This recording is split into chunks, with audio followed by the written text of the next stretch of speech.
보겠습니다. 누가복음 8장.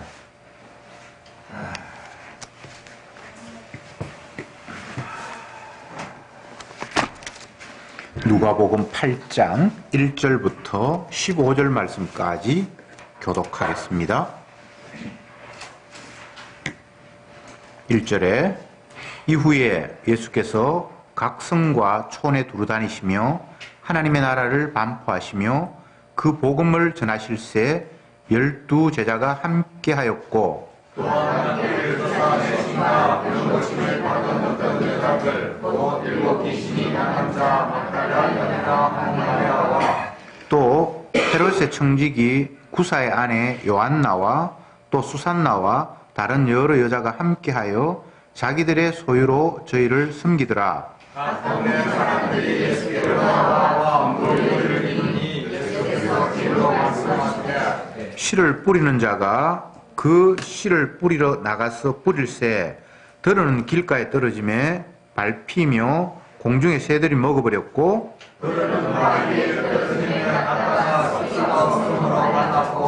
들은 가시떨기 속에 떨어짐에 가시가 함께 자라서 기운을 막았고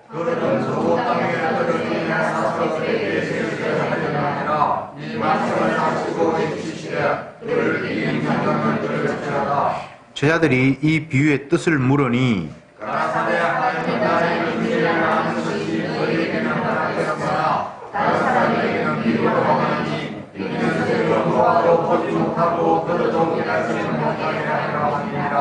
이 비유는 이러하니라. 신은 하나님의 말씀이요 길가에 있다는 것은 말씀을 들은 자니 이에 마귀가 와서 그들로 믿어 도를 얻지 못하게 하고 말씀을 그와 마음에서 빼앗는 것이요 바위 위에 있다는 것은 말씀을 들을 때에 기쁨으로 받으나 뿌리가 없어 잠시 믿다가 시험을 받을 때에 배반하는 자요. 다시 그에게 얻어낸다는 것은 말씀을 들은 자니 주의 인생의 기운과 기대와 하나님의 기운이 가져 온전히 되시지 못하는 자요. 좋은 땅에 있다는 것은 착하고 좋은 마음으로 말씀을 듣고 지키어 인내로 결실하는 자니라.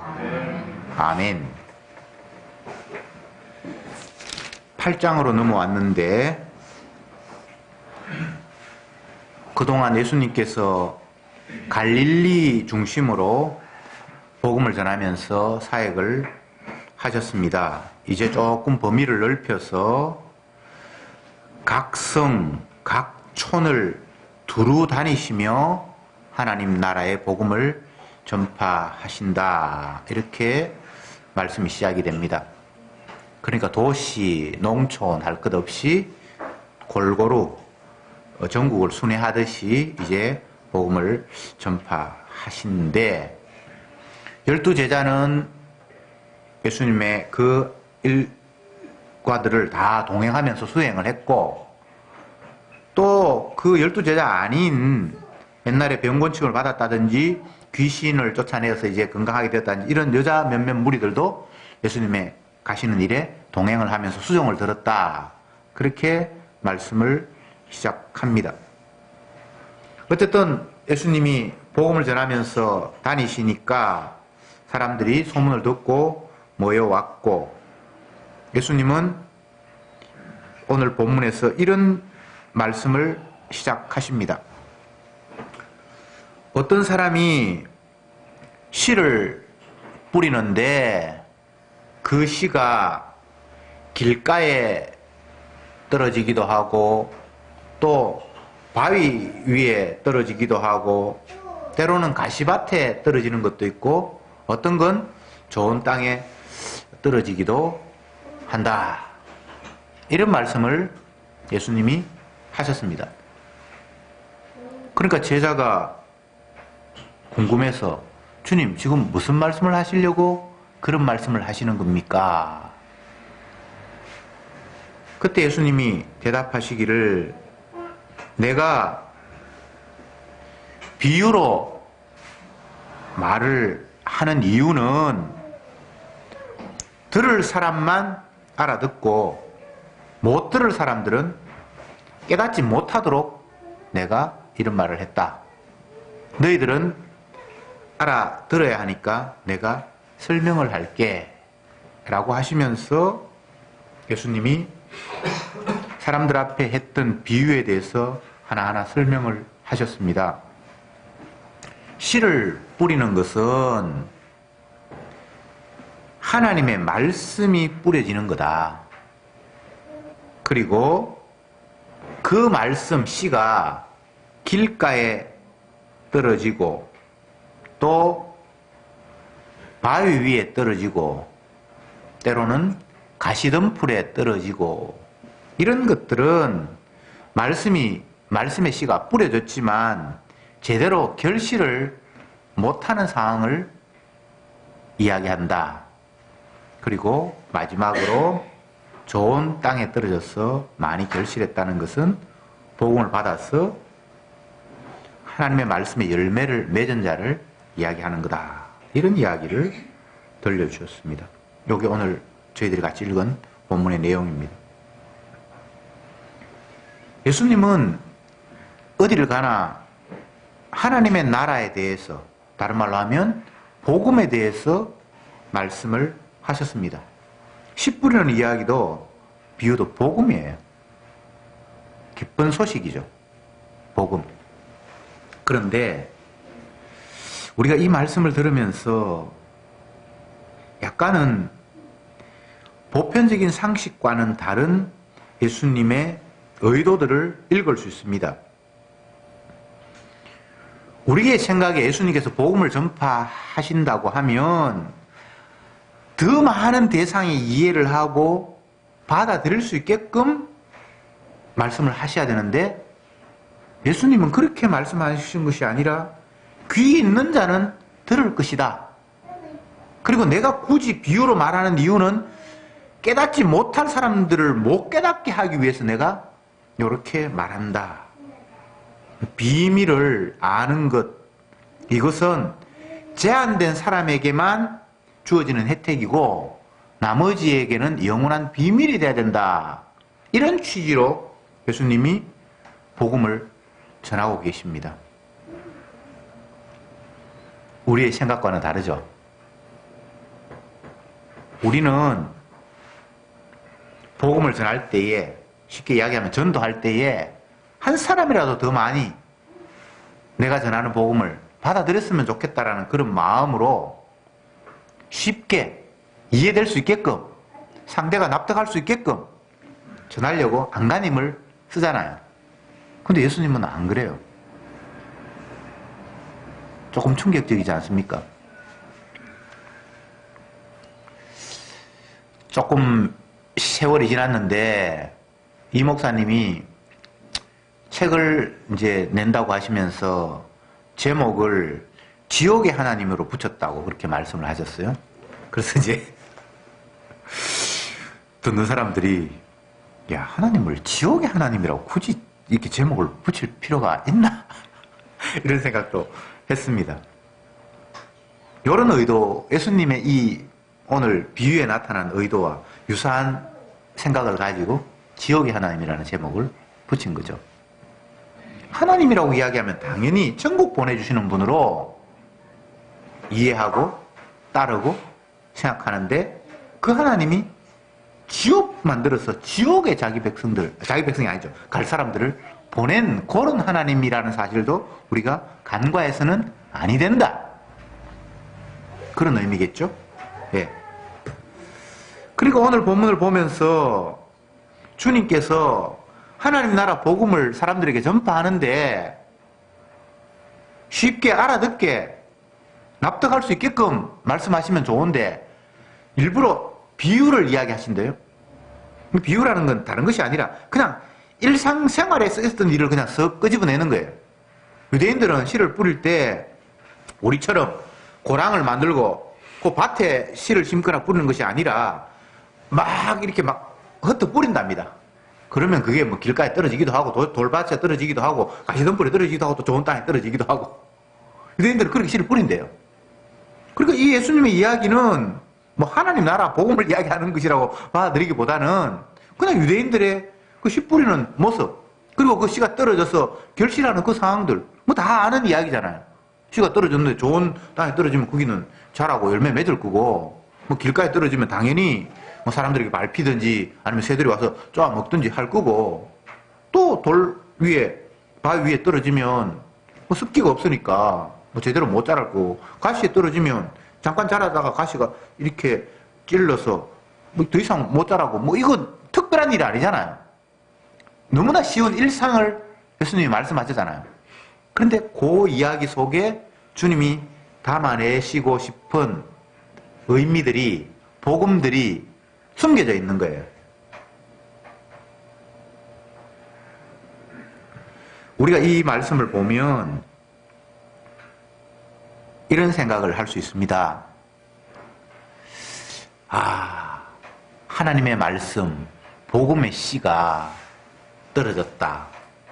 그럼 인간의 모든 사람들이, 어떤 사람은 뭐 돌짝밭 같은 그런 마음, 어떤 사람은 또 길가 같은 그런 마음, 어떤 사람은 가시덤불 같은 그런 마음, 어떤 사람은 옥토 같은 그런 마음이어서, 옥토가 되면 좋은 결실을 맺는 것이니까 어떻게 하는지 내 마음을 옥토로 가꾸고 만들어 봐야 되겠다, 이런 생각을 하죠. 그게 선악과를 따먹은 인간의 보편적인 반응입니다. 하나님 말씀 들을 때 교회 목사들이 다 그렇게 설교하고 이거 읽는 사람들이 다 그렇게 생각을 해요. 그래서 처음에는 내가 마음이 막 가시덤불 같다 할지라도 차츰차츰 내 가시를 빼내고 잡초를 뽑아내고 좋은 밭을 가꿔야 되겠다. 뭐 길가 같으면 내가 마음이 너무 딱딱하고 강박하니까 내 마음을 부드럽게 해서 옥토로 만들어야 되겠다.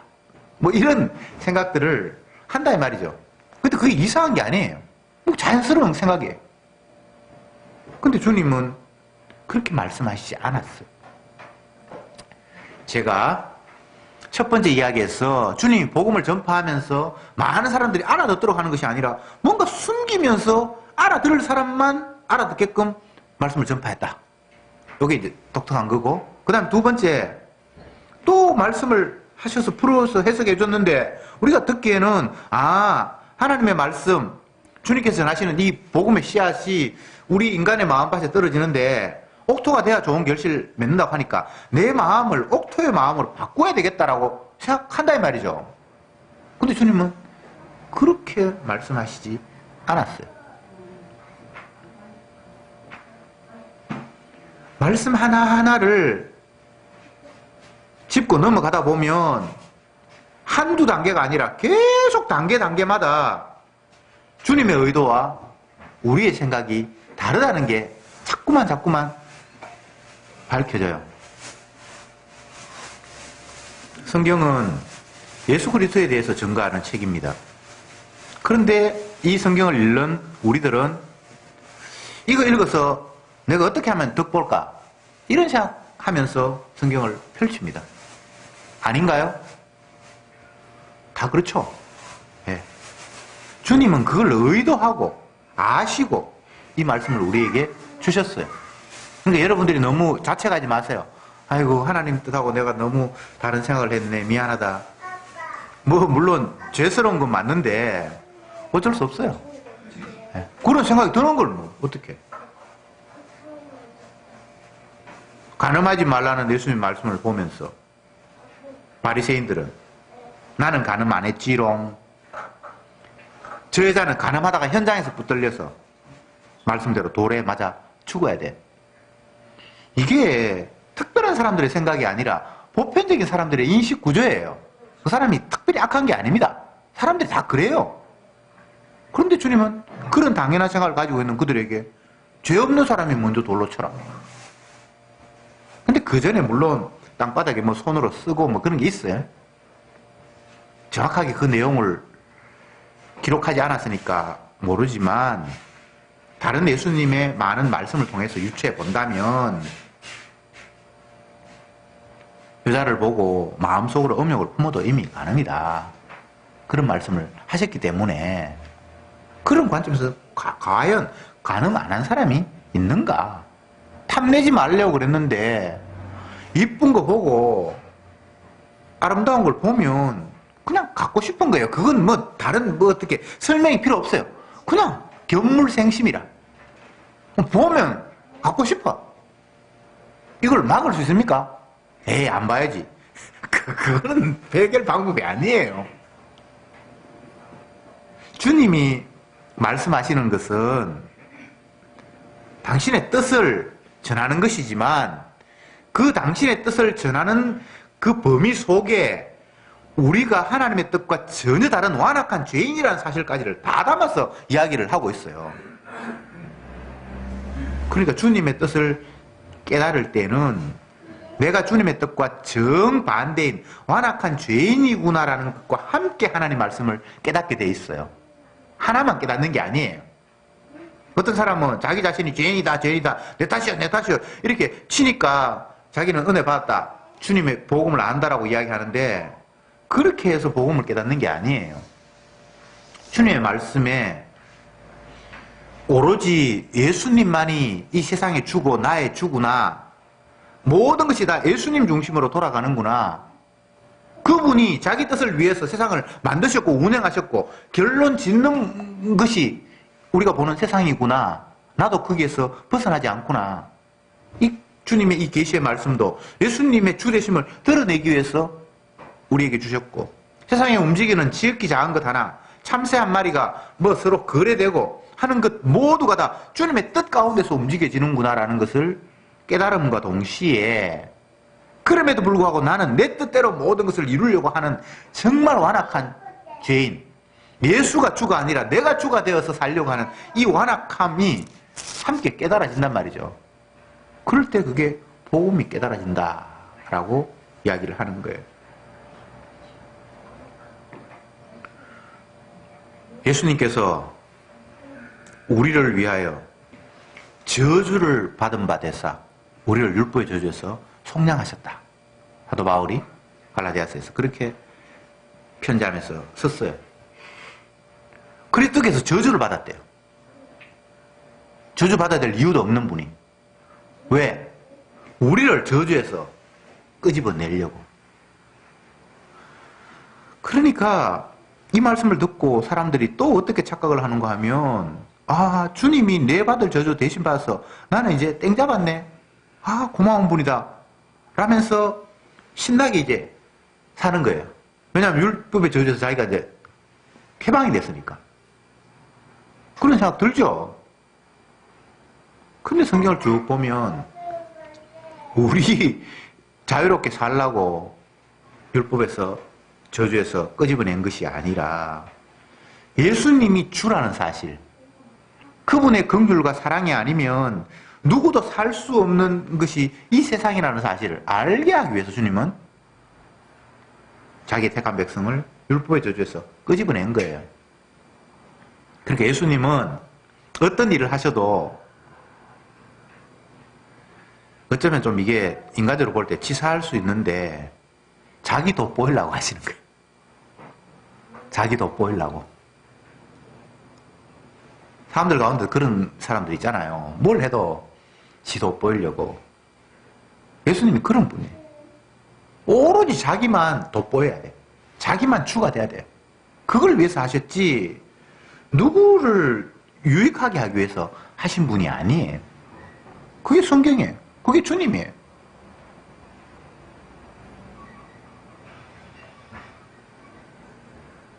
자기 백성의 죄를 담당하시려고 자기가 율법의 저주를 온몸으로 다 받았잖아요. 예수님의 세례받음은 죄인들의 세례받음과 정반대예요. 우리의 세례는 죄를 이제 씻는다라는 그런 의미로, 내가 이제 죄 씻음 받았다라는 의미로 세례인데, 씻는 의식이잖아요. 예수님은 죄를 담당하는 세례를 받아요. 그 몸에 모든 죄를 다 뒤집어 쓰는 세례를 받아요. 똑같은 세례인데 피 흘림이 없으면 죄 용서가 없다. 히브리서에서 그렇게 말씀하셨죠. 그런데 그 피는, 더러운 피는 안 돼요. 짐승의 피가 흘려져서 구약에서 죄 용서 받는 것들을 흉내내게 했는데 히브리스에 와서는 수많은 짐승이 죽어도 그것으로 죄용서 못 받았다라고 이야기해요. 그러면서 흠없는 어린 양 예수 그리스도의 피가 흘려져야만 죄용서 받는다라고 이야기했어요. 피도 아무 피나 되는 게 아니에요. 다윗이 열심히 번제 드리고 하나님 앞에 제사 드렸는데 그가 깨달은 것이 백날 짐승 제사 드려도 내 죄 사함 못 받는다는 걸 깨달아요. 그래서 장차 오실 자기의 후손, 다윗의 후손, 하나님께서 보내실 그 메시아가 피 흘려 죽어야만 내 죄가 사함받는다는 걸 깨달아요. 그게 복음이죠. 흠없는 어린 양의 피. 이것만이 사죄의 유일한 통로입니다. 예수님께서 비유를 열심히 말씀하시고 난 이후에 귀 있는 자는 들을 것이다. 이런 아주 유쾌하지 않은 멘트를 딱 붙여요. 마지막에. 뭔가 열심히 이야기해 놓고는 알아들을 사람은 알아들을 거야. 이렇게 이야기를 하는데. 그러면 못 알아들은 사람은 죽었다 깨라도 못 알아들어. 이 말이에요. 비밀이에요. 주님의 말씀은. 열어줘야 되고 깨닫게 해야 되고 알게 하셔야만 알 수 있는 거예요. 유대인들은 얼마나 그 선택받은 의식, 선민의식이라 그러죠. 그게 투철한지 몰라요. 그런데 그게 근거가 없는 게 아니고 이유가 있어요. 우리가 구약을 보면 잘 아는 대로 그들은 홍해 바다를 육지 건너듯이 건넜고 하늘에서 하나님께서 양식 주셔서 40년을 살았고 직접 자기 조상들은 하나님으로부터 그분이 뜻하시는 계명을 받아서 살아왔던 민족이에요. 그러니까 다른 민족들은 개되지만도 못한 거예요. 그 사람들이 선민의식 갖는 게 하나도 이상하지 않아요.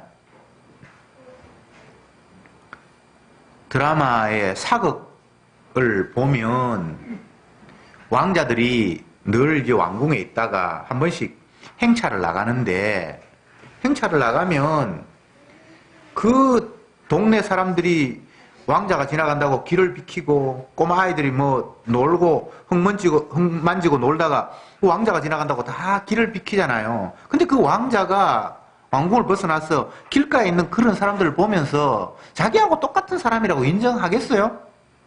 절대 그거 안 되죠. 이스라엘 백성들 그래요. 이상한 게 아니라니까. 여러분들도 왕궁에 태어나서 날마다 신하들이 상감마마, 왕자한테 상감마마 안 그럽니까? 하여튼 존경하고 어른이고 뭐고 다 자기한테 말 높이면 저 사람하고 내하고 종류가 다른 사람이라고 그렇게 생각할 수밖에 없어요. 그 이상한 거 아닙니다. 몇 년 전에 대한항공의 그 딸이 항공사 직원한테 막 이렇게 하대하고 해가지고 감옥에 가고 했잖아요. 근데 그렇게 살면요, 다른 사람들은 자기하고 낮은 사람으로 취급할 수밖에 없어요. 그 박근혜 같이 어릴 때부터 대통령궁에 수십 년 동안 산 사람들은 자기하고 다른 백성들은 질이 다르다고 생각해요. 이상한 게 아니에요. 불행하죠. 제가 누구를 뭐 두둔하려고 하는 이야기가 아니라 환경이 사람을 그렇게 생각하게 만들어요. 이스라엘 백성들이 선민의식을 가지고 자기들은 당연히 천국 갈 백성이라고 생각한 게 이유가 없는 게 아니란 말이잖아요. 여러분 이해하시겠죠? 네. 그렇게 이방인들은 더 저거는 뭐 개돼지고 하나님 말씀도 모르니까 개돼지고 자기들 하나님 택한 백성이라고 생각하면서 살아가고 있는데 메시아라고 한 예수님이 이 땅에 등장하셔서 하시는 이야기가 선민들을 이거 완전히 이방인 취급보다 더 못한 거예요. 이방인 백부장은 구원을 얻는다 그러고 너희들은 지옥 어두운 곳에 가야 한다 그러고 이렇게 이야기를 하는 분이 예수님이에요. 그런 예수님이 비유를 말씀을 하시는데 들을 게 있는 자는 들을지어다. 앞에 씨 뿌리는 이야기, 그건 못 알아듣는 사람들 아무도 없어요. 뭐 당연히 씨가 좋은 땅에 떨어지면 결실하고 돌짝밭이나 길가에 떨어지면 당연히 결실 못하는 거, 그거 뭐 뻔한 이야기잖아요. 그 뻔한 이야기를 해놓고 주님께서 알아들을 사람은 알아들을 거야, 귀 있는 자는 들을 거야 라고 딱 한마디 꼬부리는 이야기를 했다 이 말이죠. 그러면 선민의식을 가지고 있는 이 유대인들이 이 말씀 얼마나 불쾌하게 들을 것인가를 우리가 한번 생각해 봐야 돼요. 치만 잘났나? 뭐 평만 이야기해놓고는 알아들을 사람은 알아듣는다고? 저 인간이 저게 도대체 우리를 갖고 놀리는 거야, 장난치는 거야, 뭐야? 이런 생각 안 들겠어요? 안 들면 그게 이상한 거죠. 당연히 들어야죠. 제가 지난번에도 말씀드린 기억이 나는데, 이스라엘 백성들은 수많은 능력으로 하나님의 역사와 기사로 그동안 살아왔던 민족들입니다. 선민의식 가질만 하죠. 아버지가 이야기하는데, 할아버지가 이야기하는데, 우리는 그 시퍼런 홍해 바다를 하나님께서 갈라서 건너왔다는 이야기를 아버지로부터 계속해서 전해 들었다 이 말이죠. 그것도 뭐 거짓말이 아니고 실제적으로. 그리고 40년 동안 광야에서 아무것도 농사 짓지 않았는데 하나님께서 날마다 양식을 주셔서 아침마다 가니까 맛있는 만나가 있어서 먹고 살았다는 이야기를 들었단 말이죠. 그 외에 뭐 하나님께서 역사하신 게 뭐 아말렉과 전투에서 18만 5천이 뭐 어느 날 갑자기 죽고 뭐 여호수아의 전장에서는 태양이 머물고 뭐 오만 이야기들을 다 들었잖아요. 그리고 율법이 있고, 다른 백성들에게는 하나님이 이게 내 뜻이다라고 하면 율법 준 적이 없는데 자기들은 그 율법을 받았고, 그러니까 그들은 철저히 하나님이 우리와 함께 하시고 우리는 하나님의 자녀고 우리는 하나님이 계시는 그 나라를 갈 것이고, 하나님 모르는 이방인들은 개돼지 맞아요. 그런데 놀라운 사실은 하나님께서 이스라엘 백성들에게 기적과 이사를 목도하게 하시고 경험하게 하셨지만 깨닫는 마음을 주시지 않았다고 신명기에 이야기하고 있어요.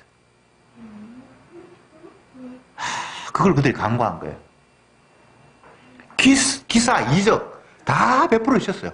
근데 깨닫는 마음은 안 줬대. 이거는 찾아보고, 지난번에 한번 봤는데 신명기 29장 한번 찾아봅시다. 신명기 29장 4절 3절부터 4절을 같이 읽어봅시다. 신명기 29장 3, 4절 시작. 곧 그 큰 시험과 이적과 큰 기사를 네가 목도하였느니라. 그러나 깨닫는 마음과 보는 눈과 듣는 귀는 오늘날까지 여호와께서 너희에게 주지 아니하셨느니라. 하나님이 말씀을 열심히 해놓고 뒤에 늘 꼬부리는데 비유 실컷 설명해놓고 알아들은 사람은 알아들을 거야 이렇게 하듯이 이스라엘 백성들 기사와 이적을 행하고 뭐 다 온몸으로 체험했어요. 그런데 깨닫는 마음은 안 줬대요. 그리고 봐도 몰라, 들어도 뭔지 몰라. 이게 어떤 의미일까요? 죄인의 한계를 그으신 거예요. 인간은 이런 존재라는 거예요. 우리가 뭐 경험 못해서 실수 안 합니까?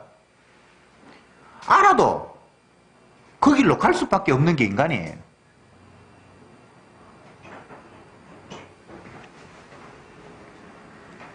어릴 때는 부모님한테 잔소리를 들으면서 아이고 나도 이제 잔소리 안 듣고 내가 빨리 어른이 됐으면 좋겠다라는 생각을 하잖아요. 근데 이제 어른이 되고 나면 자녀가 생기는데 자녀가 얼마나 말을 안 듣는지, 그때는 내가 어릴 때 우리 부모한테 이런 자녀였구나라는 걸 뒤늦게 깨닫는다는 거예요. 깨달으면 뭐합니까? 그래도 똑같아요. 인간의 한계. 하나님의 기적을 보고 주님의 능력을 체험했음에도 불구하고 그 주님을 섬기고 깨닫는가? 그게 안 되는 거예요. 똑같이 예수님의 12제자들, 12제자들 오늘 본문에 보면 예수님이 하시는 곳마다 다 동행했다, 따랐다라고 돼 있잖아요. 온갖 거 다 봤죠? 뭐 무리로 걸은 사람도 있고 보리떡 5개 5,000명으로 뭐 광야 40년 못지않게 먹은 걸 경험했잖아요. 그 외에 뭐 귀신이 쫓겨가고 뭐 별별 일을 다 목격했잖아요. 그러면 예수님 메시아라는 걸 믿어야 되잖아요. 구약의 신명기에 나타난 말씀과 같이 이적과 기사는 그들에게 목도하였으나 깨닫는 마음을 주지 않았더라. 똑같이 적용이 되는 거예요. 그러니까 제자들이 예수님 십자가 못 박혀 죽으실 그 당시에 모른다고 저주하고 다 떠나가 버린 거예요. 이 성경의 그림, 이 패턴, 이거 우리 간과하면 안 됩니다. 뭐 그 사람들은 그렇지만 우리는 안 그렇지. 그렇게 말하면 안 돼요. 구약의 인간들도, 신약의 12제자들도 우리의 인간의 대표예요. 인간의 샘플이에요. 한 사람 그냥 딱 뽑아서 보여준 거란 말이죠. 그러면 저와 여러분들은 그 본문 보면서 우리가 아무리 경험하고 주님의 은혜로 살아와도 주님을 온전히 섬길 수는 없는 존재가 바로 나구나라는 걸 인정해야 된단 말이죠. 여러분이 주님의 은혜가 없어서 이렇게 살아갑니까? 아니잖아요. 은혜를 따지고 보면 끝도 한도 없잖아요. 이것도 은혜고 저것도 은혜고 나이나 된 것은 다 주님의 은혜인데 그걸 고백함에도 불구하고 또 우리는 불신의 모습을 우리의 삶 가운데서 풍겨낸다 이 말이죠. 그게 저와 여러분들이에요. 그게 인간의 한계예요. 그게 선악과 땀없는 인간들의 그 기본이에요. 기본. 여기 예외 없습니다. 다 똑같아요. 그 나물에 그 밥이에요. 그 인간이 그 인간이고. 주님은 우리를 이런 상태라고 먼저 말씀해 놓고 자기 할 일을 시작하는 거예요. 여기 씨 뿌리는 비유가 다른 이야기가 아니라 하나님 나라를 설명하는 겁니다. 하나님의 나라는 이런 것이라는 거예요. 다시 말씀드립니다. 우리는 하나님의 말씀을 놓고 예수님이 주구나, 그분이 자기 영광을 위해서 세상을 운행하시는구나 이렇게 받아들이는 것이 아니라 주님이 이렇게 말씀하셨는데 그러면 내가 어느 자리에 가야지 내가 혜택을 받지? 늘 내 이익을 챙긴다 이 말이죠. 법이 바뀌고 새로운 질서가 들어서고 하면 날마다 주산 튕기는 게 이게 나한테 유리할까 불리할까를 계산하는 거예요. 새로운 대통령이 들어섰다. 그러면 지금 현재 내 삶에서 이렇게 되면 유리할까 불리할까를 다 따진단 말이죠. 그게 자동빵이라니까? 어떻게 의식을 해서가 아니라 그냥 그런 거예요. 내가 이유가 있어서 이사를 갔다. 그러면 현재의 삶보다 옛날의 삶보다 더 나을까? 안 좋을까? 늘 계산한단 말이죠. 근데 그게 죄라요, 그게. 세상은 예수님 중심으로 돼 있지, 피조물에게 유익하냐, 불리하냐를 따지면 안 돼요. 주님, 나를 왜 이렇게 하십니까? 소경이, 날 때부터 소경으로 태어났어요. 다른 사람들은 다 본다 그러는데, 자기는 안 보여. 그걸 길 가다가 전봇대 헤딩도 하고, 돌불에 걸려서 넘어지기도 하고, 그럴 때마다 얼마나 마음속에 엉어리가 지겠습니까? 주님, 다 못 보면 내가 억울하지 않겠는데, 다른 사람은 다 봐서 전봇대도 안 부닥치고 돌에도 안 넘어지는데 나 혼자만 못 봐서 왜 이런 일을 하십니까? 라고 원망 안 나오겠어요? 주님이 하시는 말씀이 소경이 소경된 것은 내가 하는 일을 이루게 하기 위해서 소경을 내가 만들었다. 그 말 앞에 입 다물어야 되는 거예요.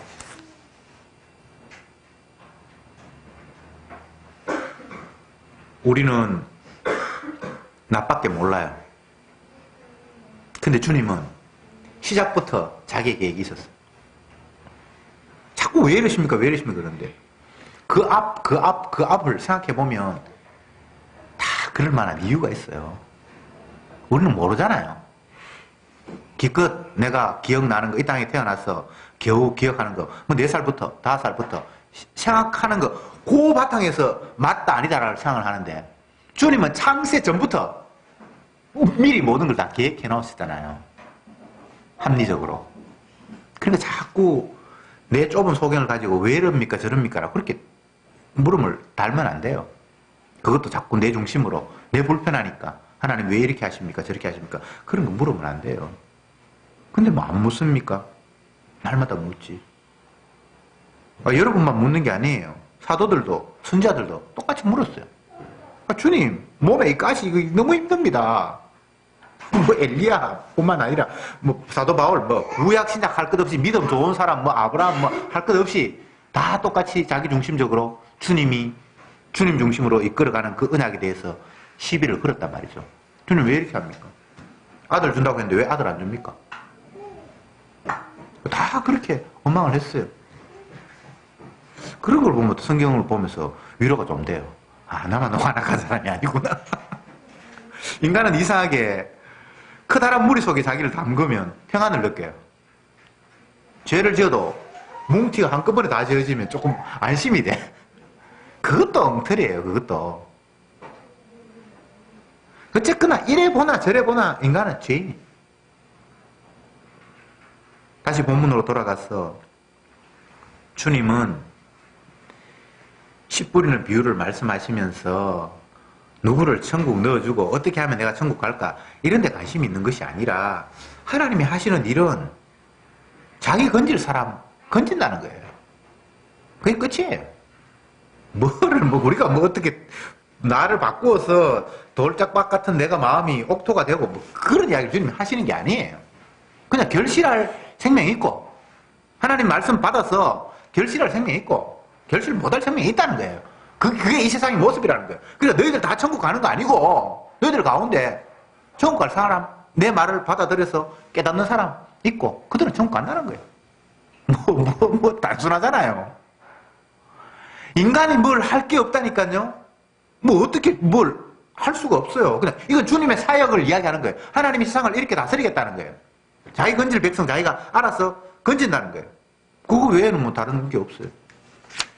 그러니까 주님의 관점에서 보면 복음은 지극히 단순해요. 주님이 자기 영광을 위해서 멸망시킬 사람 멸망, 구원할 사람 건지겠다는 게 10분은 비유예요. 옥토가 되고 뭐 돌짝밭이 변하고 그런 거 없어요. 옥토는 그냥 옥토고 자갈밭은 그냥 자갈밭일 뿐이에요. 근데 우리가 또 그걸 내가 자갈밭인지 옥토인지를 또 판정하고 싶죠. 왜냐하면 나는 천국 가고 싶으니까. 그런 것도 제약이에요. 지극히 작은 자에게 한 것이 주님께 한 것이라 그랬는데 마지막 주님이 마지막 날 평가할 때 그렇게 하신다 그러는데 지극히 작은 자가 누굴까 자꾸 찾는 거예요. 그런 짓 하지 마세요. 그냥 되는 대로 사세요. 주님이 마지막으로 그렇게 평가합니다. 온 사람을 향해서 너는 지극히 작은 자에게 했다. 그렇게 평가를 한다니까. 내가 아무리 어떻게 하려고 해도 내 선에서 될 수 있는 일이 아니에요. 그래서 성도는 진리 안에서 자유한 거예요. 편안해요. 자기가 할 일이 없으니까. 주가 다 알아서 하시니까. 좁은 길로 어떻게 갑니까? 좁은 길이 보이지도 않았는데. 좁은 길로 가라. 그 길로 가야만 영생의 길이 있다. 어디가 좁은 길입니까? 아무리 찾으려고 해도 우리 눈에는 좁은 길이 보이지도 않아요. 그런데 성도가 살아온 그 길은 주님께서 좁은 길을 인도하셨어요. 결과적으로 그렇게 된 결과적으로 추후적으로 보니까 그게 주님께서 인도하셨고 주의 지팡이와 막대기가 나를 이끄신 거예요. 지금 내가 좁은 길일지 넓은 길일지 그런 거 자꾸 염려하거나 찾거나 하지 마세요. 소자 찾지 마세요. 소자에게 대접해야 된다고 하니까 소자를 자꾸 찾는데 소자 찾지 마세요. 좁은 길도 찾지 마세요. 그건 찾으라고 하는 이야기가 아니에요. 여기에 씨 뿌리는 비유에서 옥토가 되라는 이야기가 아닙니다. 그냥 결실 맺는 생명이 있다는 거예요. 구원 얻을 생명이 있다는 거예요. 그러니까 이 말씀이 성도에게는 감사해요. 하나님 이런 식으로 일하시는구나. 뭐 내가 여기에 포함이 될까 그런 걸 계산해서가 아니라 하나님이 내 생각과 다르게 이런 식으로 일하시는 분이네. 그냥 그게 그냥 감사한 거예요. 주의 말씀이. 오늘 교독문 읽을 시간에 시편 137편 읽었는데 그 내용은 어떤 것인가 하면 이스라엘 백성들이 바벨론으로 포로 잡혀 끌려갔잖아요. 그러니까 바벨론 사람들 이스라엘을 올리면서 너희들 옛날에 하나님 섬길 때 그 불러서 노래 한번 해봐라. 얼마나 이게 수치스럽겠습니까, 이방인에게. 그래서 내가 뭐 악기 같은 거 아예 버드나무에 걸어놓고 내 제주 잊어버렸다. 그 비참한 이야기를 하고 있는 거예요. 그 선민 사상을 가지고 있고 나는 당연히 천국 간다고 하는 그런 생각 가지고 있는 그들을 하나님이 이방인을 불러서 완전히 역으로 종으로 만들어 놔버렸잖아요. 이게 왜 그럴까요?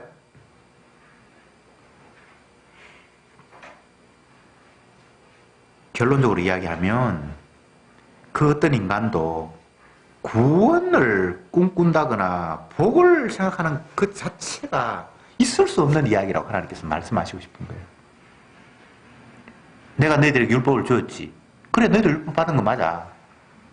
율법 못 받은 사람은 저주받아야 되고 율법 받은 너희들은 천국 간다고? 웃기지 마. 인간을 대표해서 너희에게 율법을 줬는데 너희들이 하는 짓이 저주받을 짓이야.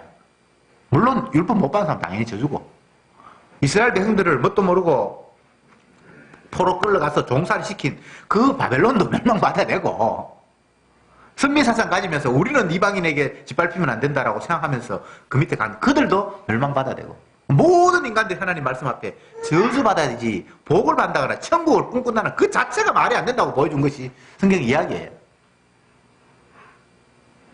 세상을 살면 살수록 하나님 말씀 펼치면 펼칠수록 내 꼬라지가 왜 이렇노? 정말 주님이 넣어주셔야지. 우리의 죄악을 그분이 담당하셔야지. 주님께서 우리를 위해서 대신 저주를 받아야지 내가 저주 안 받는 일이 벌어지지. 그 외에는 내가 방법이 없다라는 걸 계속해서 성도는 깨달을 수밖에 없는 거예요. 그게 은혜예요. 그게. 아이고 내가 이제 신앙생활 이제 한 20년 했는데 옛날보다 내가 많이 나아졌다. 이거 은혜 아닙니다. 마귀가 심어준 생각이에요. 100날 가도 1000날이 흘러도 안 돼요. 이스라엘 백성들이 하나님의 능력, 기사 모든 것들을 경험했는데 안 되잖아요. 예수님의 제자들이 주님 따라 쫄쫄쫄쫄 다니면서 기사와 이적을 온몸으로 다 배우고 습득했는데 안 되잖아요. 그런데 왜 우리는 돼야 된다고 생각합니까? 이제 뭐 복음도 좀 깨달았고 십자가 알고 내가 십자가 안 지도 이제 뭐 몇 년이 됐으니까 이제는 내가 달라지겠지. 안 달라져요. 안 달라져요. 달라질 수도 없고 달라질 이유도 없어요. 내가 달라져서 천국 가는 것이 아니라 주님이 대신 저주받아서 우리를 깨끗하게 해서 데리고 가기 때문에 평생 우리는 주님의 대속을 보여줘야 되기 때문에 계속 죄를 지을 수밖에 없는 가운데 죄 가운데 가둬놓았어요. 살아있는 것 자체가 죄예요. 살아있는 것 자체가 남에게도 피해를 주고 하나님의 영광을 가리는 거예요. 구도 자체가 그래요. 좁은 엘리베이터에 뭐 어떤 사람은 10층까지 올라가고 어떤 사람은 7층에 내리는데 1층에서부터 거의 뭐 가득 찼어요. 그러면 다 마음속으로 생각하기에 자기 층까지 바로 가봤으면 좋겠다는 그런 생각을 다 갖는 거예요. 근데 보면 중간에 2층에 또 왜 눌러가 또 서지요. 또 타지요. 한 사람 한 사람 탈 때마다 특히 여름에는 짜증이 나는 거라. 내 마음속에 나는 5층 가야 되는데 5층에 바로 섰으면 좋겠다는 생각을 하지요. 이게 인간의 죄인이라는 증거입니다. 지중심으로 살아간다는 증거예요. 예수님 중심인데 내 중심으로 생각하는 거예요. 그래서 내 중심대로 일이 되면 아이고 오늘 일이 잘 풀린다. 오늘 뭐 일이 좀 될라 그러네. 그렇게 생각한다니까요. 안 그렇다고요? 그건 거짓말이죠. 그렇게 돼 있어요. 이제 말씀을 맺겠습니다. 들을 게 있는 자만 들을 수 있습니다. 이건 뭐 듣고 깨달았으니까 뭐 어떻게 하고 상 주고 못 깨달으니까 벌 받고 이런 게 아니에요. 그냥 하나님이 자기 택한 백성 건져야 되니까 그 사람들에게는 들을 길을 허락하시고 좁은 길로 인도하시고 주의 지팡이와 막대기로 그들을 이끄실 거예요. 내가 주님의 인도를 받기 위해서 어떻게 하면 됩니까? 그런 거 없어요. 주님이 자기 택한 백성 건져요. 이 주님의 약속 앞에. 아멘. 감사합니다.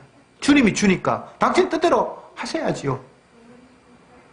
이런 고백이 저와 여러분들에게 있기를 바랍니다. 기도합시다. 주님, 오늘도 말씀을 통해서 주님의 주되심을 확인했습니다. 아무리 귀를 기울이고 내 모든 것들을 다 동원한다 할지라도 주님의 말씀을 깨달을 인간은 없습니다. 그런데 주님께서 말씀하셨습니다. 들을 귀 있는 자는 들을지어다. 주여, 주님의 뜻대로 듣게도 하시고 못 듣게도 하시는 그 놀라운 주님의 주되심 앞에 저들은 찬송만 하게 하옵소서. 예수님의 이름으로 기도드립니다. 아멘.